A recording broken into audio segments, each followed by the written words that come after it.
Hi everybody, welcome back to Sunshine Soap and Candle Company. Well, it's mid-July, and if you haven't already started to think about your fall and winter candle, soaps, and cosmetic line, now is the time to do so. In today's video, I'm going to be sharing with you 4 of the fall winter fragrances that I've purchased for this upcoming season. And because there were no cold processed soap notes on the website I purchased them from, I'm going to go ahead and do some cold processed soap testing and show you how I go about doing that. This helps me decide which fragrances I will be using in my cold processed soap line when I don't have actual soap notes from the manufacturer. If a particular fragrance doesn't work well with cold processed soap, that's when I decide what other applications I can then use it for. And that's how I determine my plan. Can it go in candles, whipped sugar scrubs, lotions, and things like that. So we're going to be going into a little bit more detail in the video. I hope that you stay around and watch how I do my cold processed soap testing. Okay, so the first thing I want to talk to you about are the fragrance oils that I'm going to be testing. So I purchased these 4 at Makesy.com. I got a bunch more at other suppliers where I have ordered fragrance oils before, and I already know how they work in cold processed soap. These 4, however, when you go on the website, there are other customer reviews of the fragrances in cold processed soap. However, the company notes, like Makesy.com, does not have any of their own soap notes in the description of this product. However, all of these are soap safe within 3 to 6% of your formula. So we're going to go ahead and test these at 5%. And the first one is Ambrette, Liqueur, and Brulee Glaze. And I'm going to go ahead and try to describe these as I open them later. Then we are doing Orange Rind and Clove, Pumpkin and Persimmon, and Smoked Cognac and Chocolate Bitters.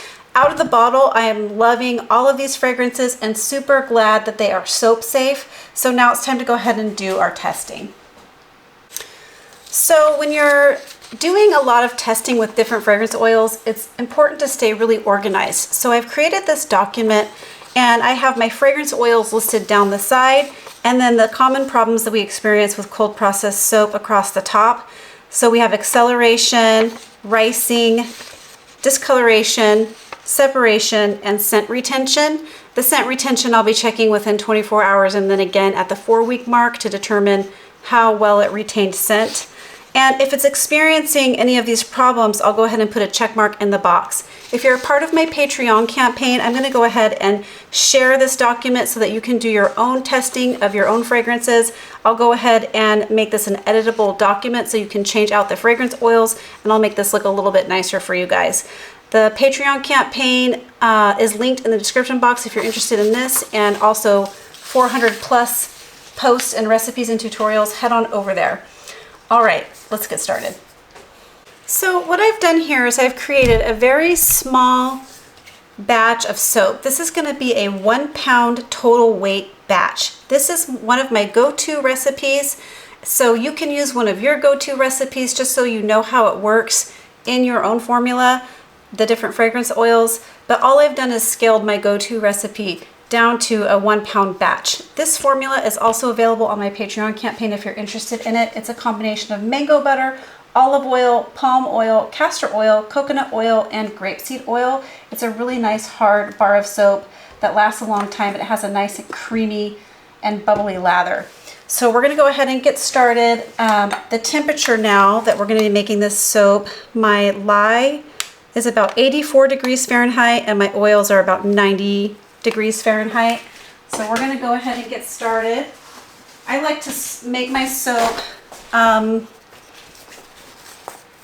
around 100 degrees or less.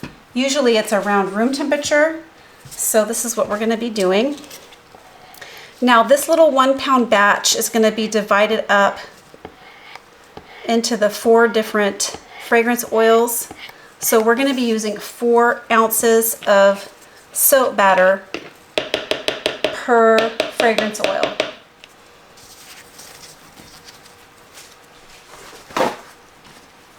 So all I'm going to do is go ahead and make sure my stick blender is down to low. I'm just going to be bringing this up to a very light emulsion so I can see how each fragrance oil reacts. So I'm going to go ahead and pour my lye into my oils. I'm gonna go ahead and just stick blend this to a very, just an emulsion like this. Just wanna make sure I don't have any floating oils.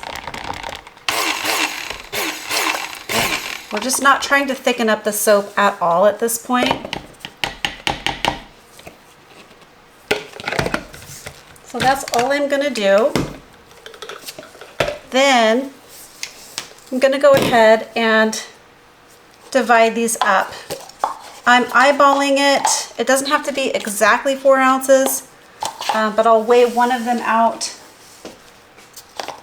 just so we can get an idea of what that looks like. I'm gonna be putting them into these little cups here.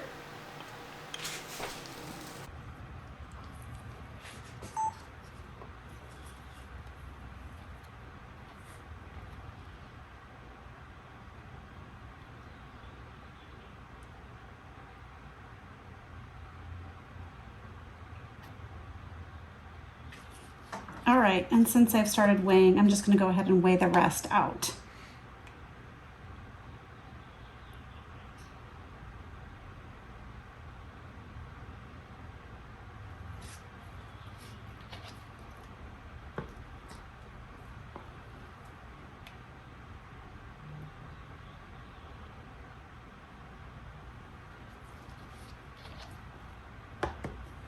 And then, of course, I don't need to weigh this one out. That should be the 4 ounces.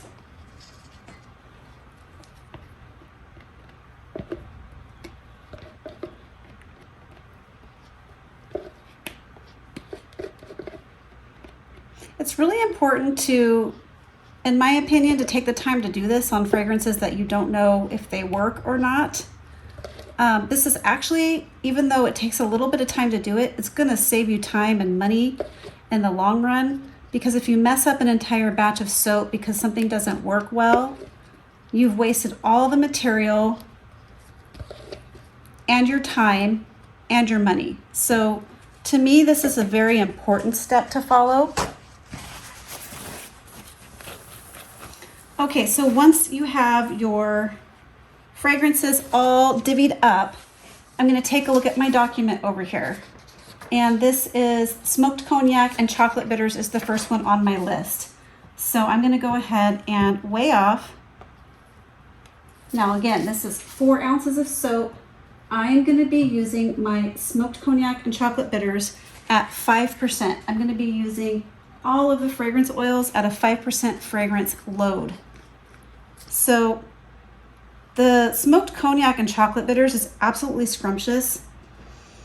I really tried this year to go with fragrances that you could use maybe all year long versus just the fall and the winter. I mean, some of them I bought that I haven't shown you yet from other companies are very traditional, but for the most part, I'm going for a more neutral or not totally themed out type of fragrances this fall and winter. I'm going for more of an elevated, sophisticated fragrance line this year. So at a 5% fragrance load, we're going to be adding this in at 0.2 ounces.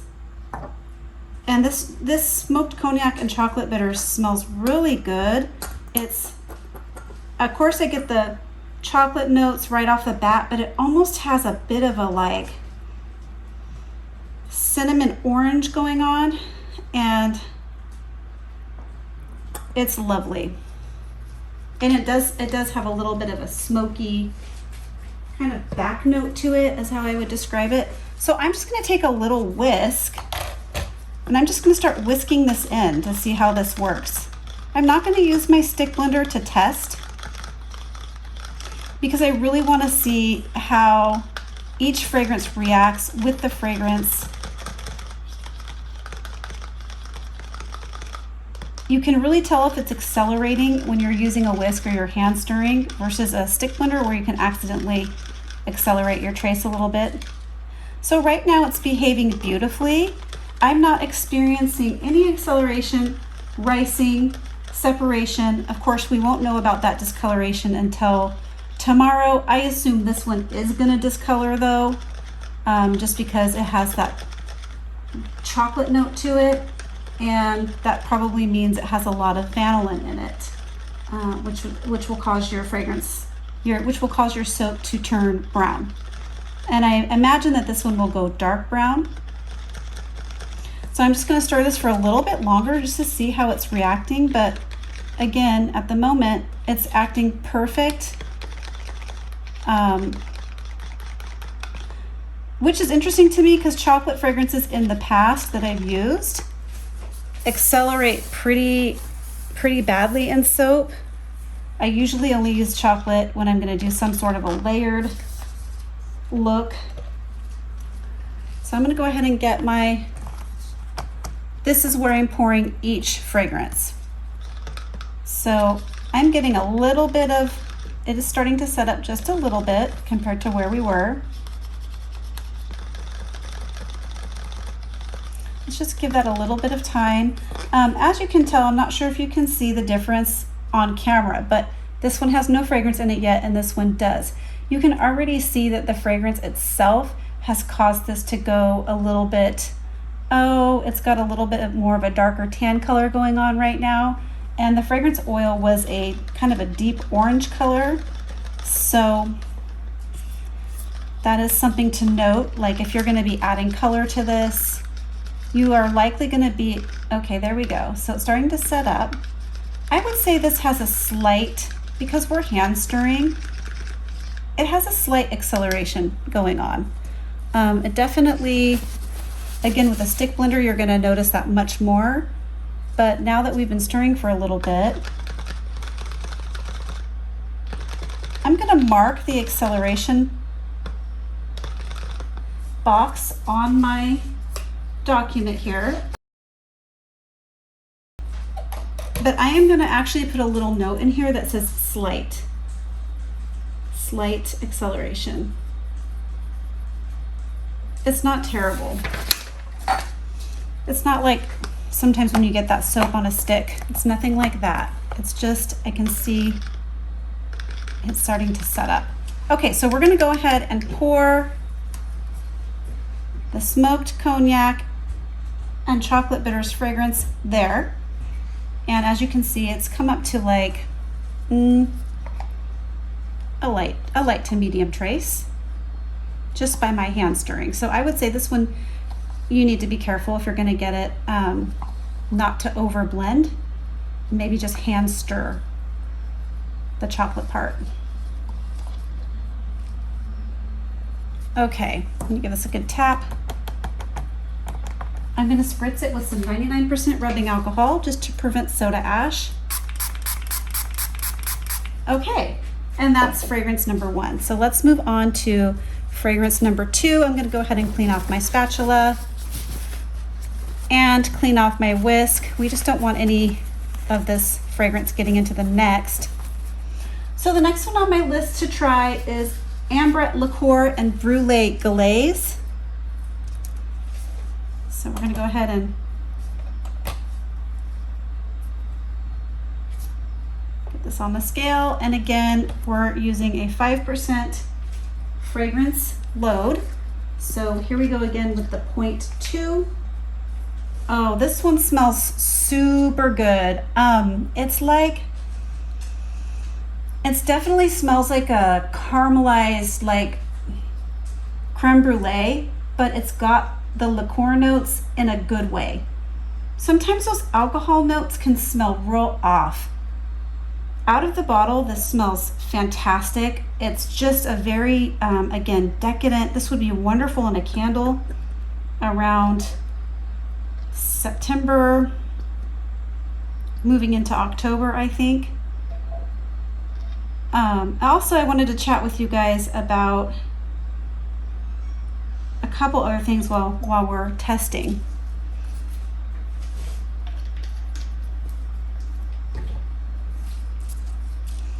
So stirring this up, again, watching for any of those issues. So one of the things I wanted to chat with you about while we're mixing this in is, okay, this is definitely accelerating.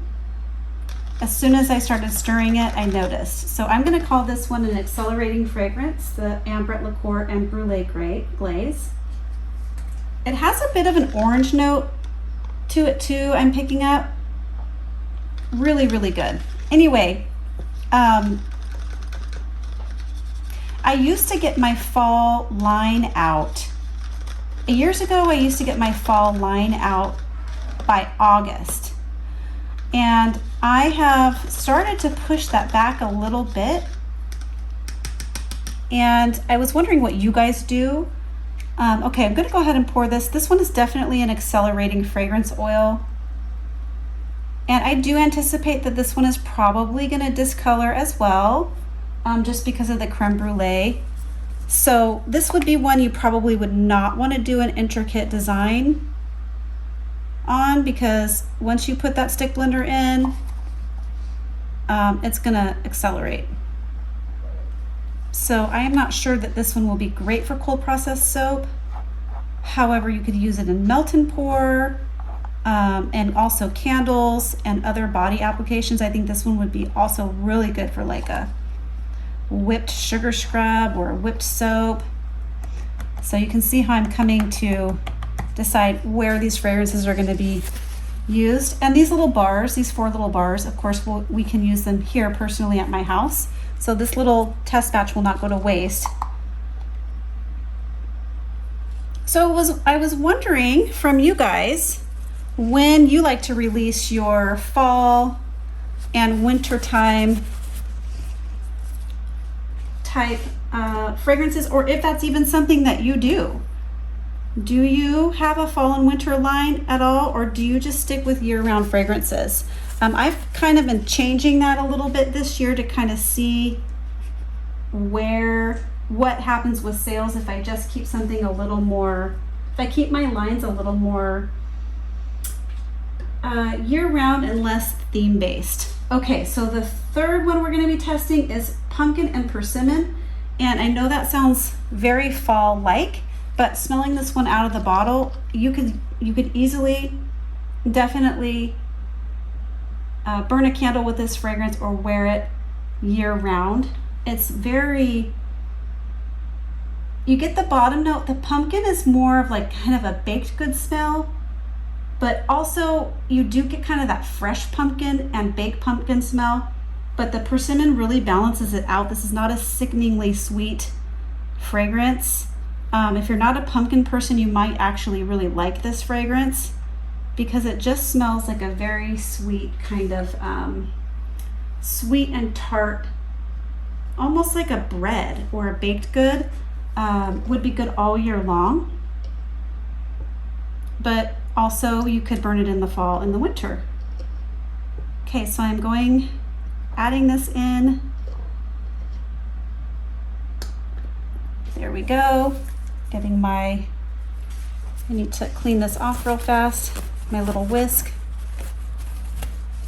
Okay, we're gonna go ahead and stir this in, see what happens. Based on the fragrance, I'm assuming we're gonna get a little bit of discoloration with this one as well.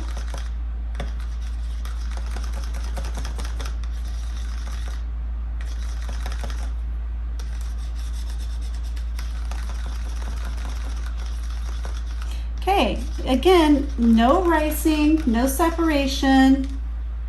Smells good so far. We're gonna have to see how it retains. It is thickening my trays, not as quickly I'm noticing as the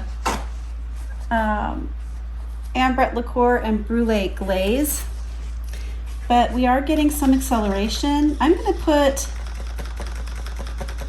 it started to accelerate at first, and then it just hasn't done much since. So I'm gonna just say mild acceleration on the pumpkin and persimmons. And if you wanted to use this in cold process soap, even though it accelerates, at least and you can plan your design around it. And also you can make sure you're not over blending, and you can also do things like,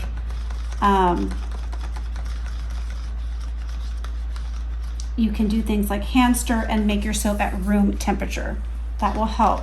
So I think if you change, you know, once you know it accelerates, if you change things like making sure you're not over blending or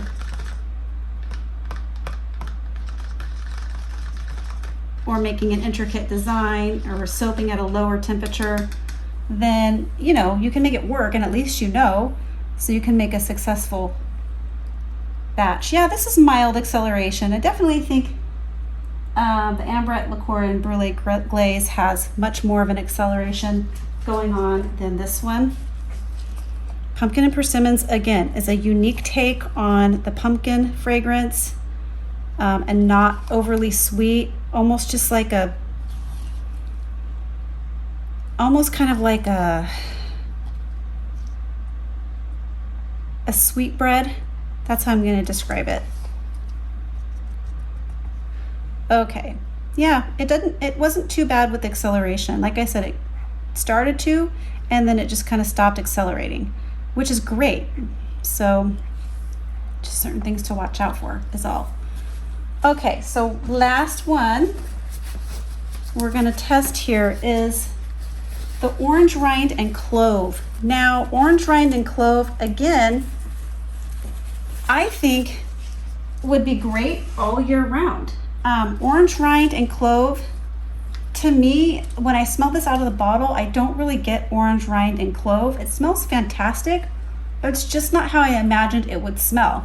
To me, this smells like a simmer pot, or like when you walk into a craft store in the fall season. It's definitely got clove and cinnamon notes. It does have some citrus top notes, but I'm also getting some apple-like notes. It's unique and definitely something you could burn all year round. All right, so this is the last one. Again, we're adding in that beautiful orange rind and clove. And if this one works in cold process soap, that will be exciting, just because I really, really like the smell of this. So this soap is already just kind of setting up from, you know, sitting here. So we'll have to see how this works once we start whisking it in, and hopefully it doesn't set up too fast.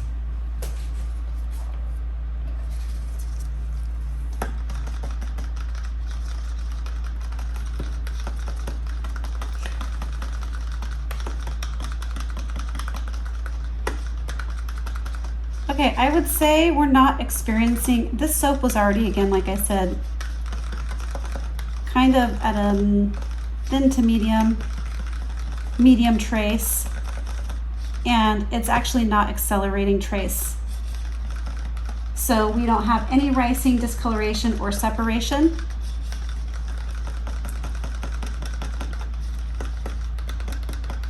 I love that all the Makesy fragrances seem to be able to take soap. All of the fragrances seem to be able to go into cold process soap, and I really like that you can use them at the same rate, so it takes kind of the guesswork out of it. Like everything I've looked up over there says between the 3 and 6% range on your cold process soap. So I really do appreciate that we're not having to go and change up everything. Like sometimes you get a fragrance that's only soap safe at 1%, but you're used to using it at a 5%. Let me know if you've experienced that in the comments below, because that can be kind of frustrating when you've worked out the perfect formula, and you're used to using a certain fragrance load, and then you go and check one that you haven't used, and the IFRA states, oh, you can only use this at 0.5% or 1%. Well, then to me, that's not really a soap safe fragrance, or one that I would even bother using. Okay, this is working great. I'm not experiencing any acceleration with this, or any problems at all. So we'll have to see how it sets up and what colors it may turn. There we go. Ooh, that smells so good. It's always so weird. It's 100 degrees here in the Northern California, Sacramento region. It's always so weird to me. I know I've said this to you guys before when I'm making my fall soaps, it's always so hot here that time of year. It always feels super weird to be making anything fall like when it's 100 degrees outside. So I would say this one, the Orange Rind and Clove, it is very well behaved. It doesn't have any issues at all as far as I'm concerned. So you could do more of an intricate design with this. So by the way, friends, if you decide to purchase any of these fragrance oils at Makesy, and they have a lot of other fall ones that just came out too, please use my affiliate link. It really helps me out. I'll place it in the description box for you, and then you can purchase anything you want using the affiliate link. And also, if you're a patron, don't forget you get a 10% off coupon code to makesy.com that never expires. You can use it anytime. All right, so we'll have to see how these set up. I'm going to go ahead and give them another spritz with rubbing alcohol. Now, as you can see, you can already see some color variances here. So I can tell that this chocolate one is going to go dark brown already. And then I'm thinking these are also going to be brown or tan-ish, so we'll have to see. So that's how I do my soap testing. I'll show you a finished picture. After I unmold everything, I'll take a picture tomorrow to let you know, just to show you about what color they turned over 24 hours. And again, if you want the document that I use, I'll go ahead and place that in the Patreon campaign so you can do your own testing if you like. And thanks so much for watching, everyone. I hope you enjoyed it. I hope you learned something today. If you did, please remember to give this video a thumbs up. Please leave me comments or questions below, share this video with a friend, and subscribe to my channel. All right, everybody, catch you on the next video. Bye. Keep shining.